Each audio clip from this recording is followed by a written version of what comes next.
धन सब तेरा, सब कुछ है तेरा, तेरा तुझको अर्पण, क्या लागत मेरा। राधे राधे बंधु।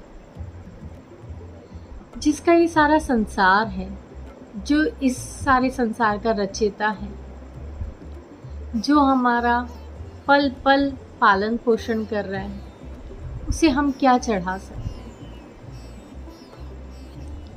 बहुत सारे लोग ये बोलते हैं, अरे हम क्या दे सकते हैं भगवान को, हम क्या चढ़ा सकते हैं भगवान को, सब कुछ तो उन्हीं का है। हाँ, सब कुछ उनका है, लेकिन आप भगवान को सिर्फ जो चीज़ चढ़ा सकते हैं वो आपके भाव, आपकी भावना, आपकी श्रद्धा, आपका समर्पण भाव। सिर्फ आप यही भगवान को चढ़ा सकते हैं। सच है कि जिसका सब कुछ है उसको आप क्या देंगे, तो हमें उनको देना कुछ नहीं है, हमें सिर्फ उनके सामने अपना भाव प्रकट करना है। अगर आप खाते वक्त ये सोचते हैं कि हे ईश्वर, सब कुछ तुम्हारा है, फिर भी मैं तुम्हें ये अर्पण करके ग्रहण कर रहा हूँ, सोचिए वो खाना प्रसाद बन जाएगा। ये भाव ही आपको ईश्वर से जोड़ता है। एक कहानी सुनिए छोटी सी।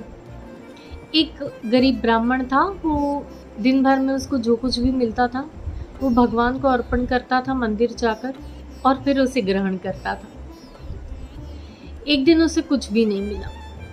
वो मंदिर गया और उसने भगवान से कहा कि आज भगवान मुझे कुछ भी नहीं मिला, मैं तुम्हें क्या अर्पण करूं।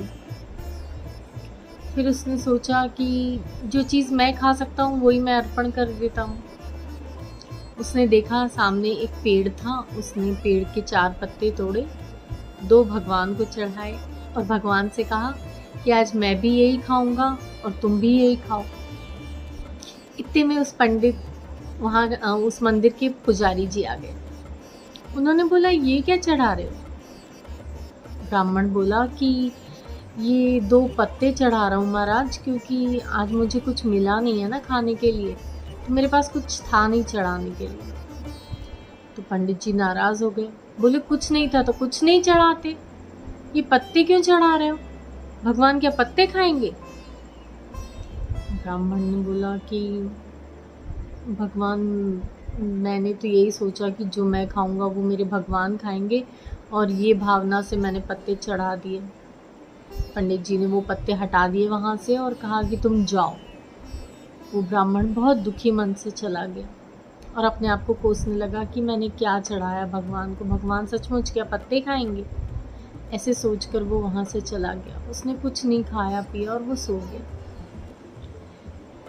रात में जब भोग लगाने का टाइम आया तो पंडित जी गए थाल लेकर प्रसाद की, भगवान को भोग लगाया और भगवान से कहा भगवान ग्रहण कीजिए। तो रोज़ तो जब भी पंडित जी प्रसाद चढ़ाते उसमें एक भगवान का फूल गिर जाता और पंडित जी समझ जाते कि भगवान ने इसे ग्रहण कर लिया, लेकिन उस दिन फूल नहीं गिरा। पंडित जी बहुत परेशान हो गए। पंडित जी ने भगवान से कहा, मुझसे कोई गलती हुई है, मैंने कुछ गलत काम किया है, मुझे क्षमा कर दीजिए, पर भोग ग्रहण कीजिए। पर भगवान ने भोग ग्रहण नहीं किया। रात में पंडित जी को नींद नहीं आई। रात भर वो सोचते रहे क्या हुआ होगा, क्या हुआ होगा, क्यों भगवान भोग ग्रहण नहीं कर रहे हैं मेरे हाथ से। और इतने में उनकी आंख लग गई। सपने में उनको भगवान ने आकर कहा कि आज मेरे भक्त ने कुछ नहीं खाया और उसने जो मुझे चढ़ाया था वो तुमने मुझे खाने नहीं दिया। मुझे उसी के हाथ से खाना पसंद है, मुझे वो जो देता है वही खाना पसंद है, मुझे तुम्हारे ये 56 भोग नहीं चाहिए, मेरे वो 2 पत्ते लाके मुझे दो, मैं वही खाऊंगा।